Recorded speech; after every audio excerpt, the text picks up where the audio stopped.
আসসালামু আলাইকুম, সবাই কেমন আছেন? আলহামদুলিল্লাহ আমরা সবাই ভালো আছি। তো আজকে আমি বাইং মাছ রান্না করবো আলু দিয়ে। তো আমি একটু পেঁয়াজগুলো দিয়ে দিই, পেঁয়াজ আর মরিচগুলো আমি একসাথে দিয়ে দিয়েছি কারণ একটু ঝাল বেশি হবে।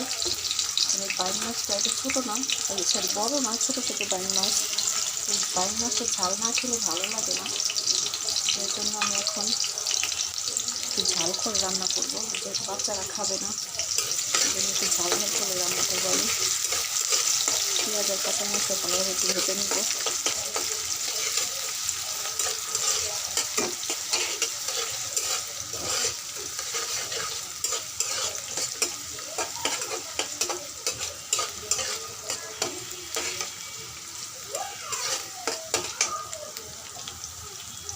একটু ভাজা হতে থাক।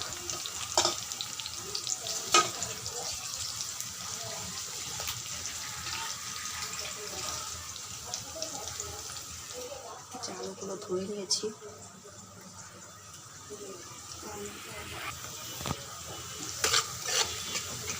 লাল লাল করে ভেজে নিচ্ছি।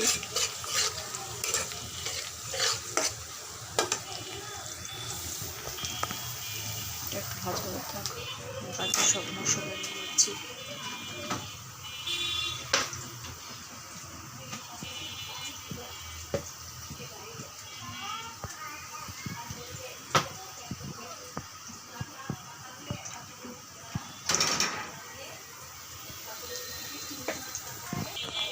যে মশলাগুলো নিয়েছি, হলুদের গুঁড়া, মরিচের গুঁড়া, ধনিয়া গুঁড়া, জিরা গুঁড়া। আমি জিরা গুঁড়া একটু বেশি করে দিব, কারণ যেহেতু আমি এখন ধনিয়া পাতা নাই, এর জন্য একটু মরিচের গুঁড়ো, এই জিরা গুঁড়োটা আমি একটু বেশি করে দিব স্মেলের জন্য।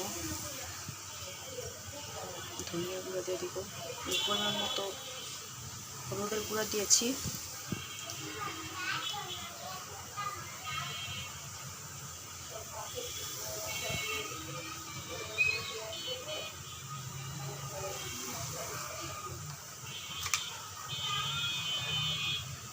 জিরা গুঁড়োটা একটু দিয়ে দেবো, একটু পরিমাণে একটু বেশি দিব।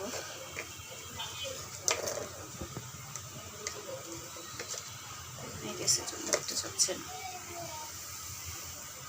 উঠানো যাচ্ছে না, যতটুকু কমে আসছে। ভরা তো উঠাতে সুবিধা হয়েছে। একটু সামান্য পানি দিয়ে দেবো, নয়তো মশলাটা পুড়ে যাবে।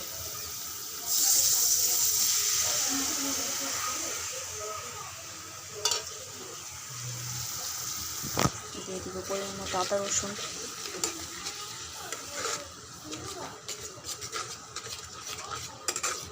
আপনারা সব আন্দাজ মতো করে দেবেন, যে যেরকম ঝাল খান, যে যেরকম মশলা খান। তা আমি আমার পরিমাণ মতো দিয়েছি।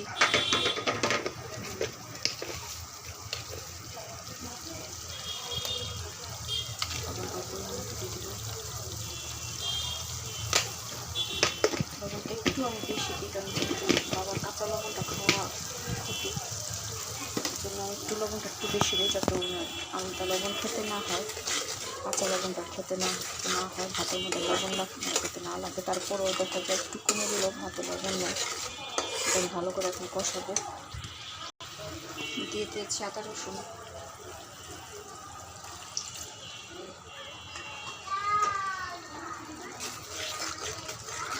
এখন ভালো মতো কষাবো।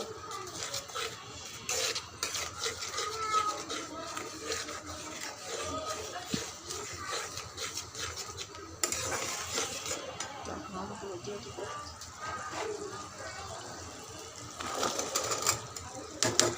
আলুগুলো ভালো করে কষিয়ে তারপরে আমি মাছ দিব।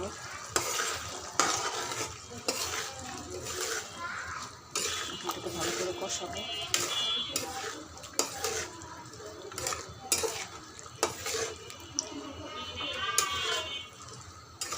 ছোটো ছোটো করে কাটা তো, এটা তাড়াতাড়ি হয়ে যাবে। মাছগুলো ধুয়ে নিই।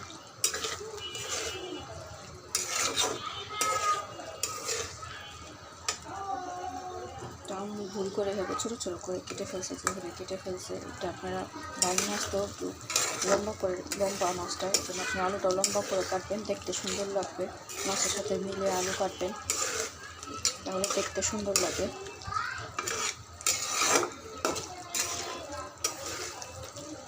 তো এটা এটা হোক কষানো, আমি এখান থেকে মাছটা ধুয়ে নিই। দেখেন আমরা নিয়ে আসছে, আমার কাছে নষ্ট হয়ে গেছে, গিয়েছে নষ্ট হয়ে গেছে।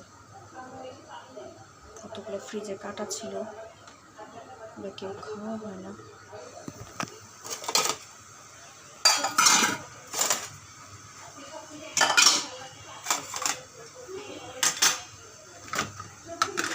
জিনিস নষ্ট নষ্ট করে ফেলে দেবে, খাওয়া হয় না, কেউ ওরকমভাবে খাওয়া হয় না, কেউ খেতে চায় না ওইভাবে।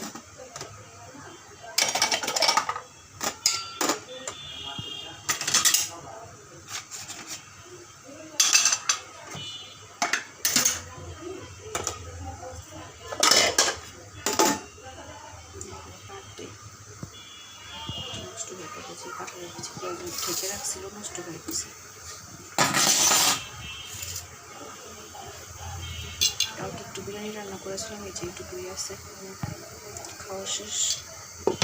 কালকে বাবা এসেছিল, বিরিয়ানি রান্না করেছিলাম।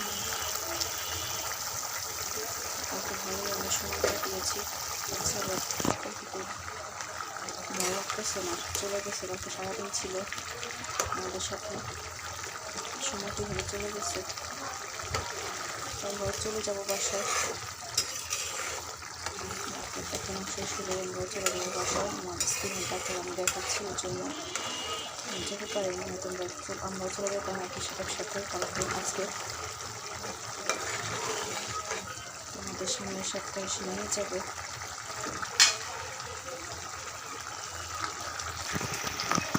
আমি এসেছি জবের বাসায় থেকে এসেছিলাম, ছোটো মেয়েটার আমার জ্বর শরীর ব্যথা ছিল, ওই জন্য আমরা চলে আসছিলাম। এখন আল্লাহর মতো অনেকটা ভালো, কিন্তু জ্বর জিনিসটা তো খারাপ, মানুষের শরীর দুর্বল করে ফেলে। দুর্বল জিনিস কাটানোটা অনেক সময় লেগে যায়।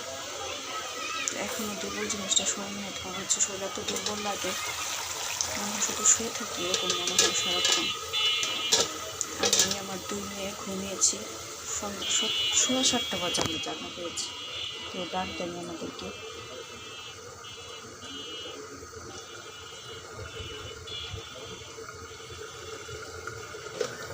আলুটা ভালো করে কষানো হোক,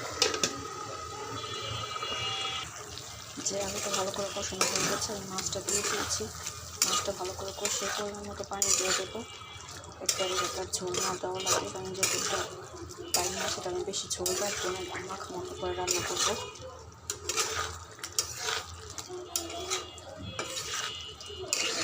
কষিয়ে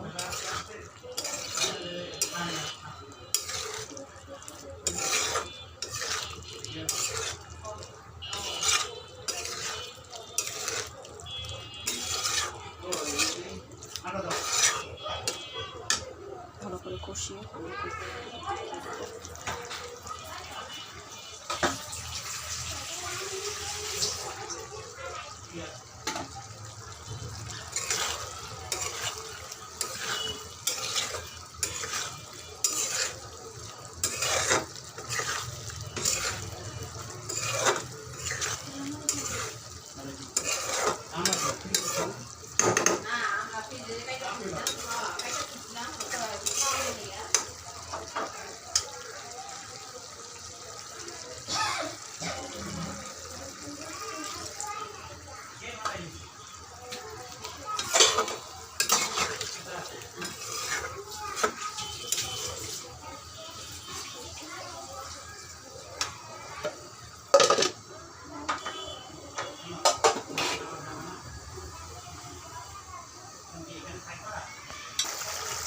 তো এই যে আমার রান্না শেষ, আমরা ফাইনালি দেখে দিলাম। আর একটু ঝোল শুকাবো।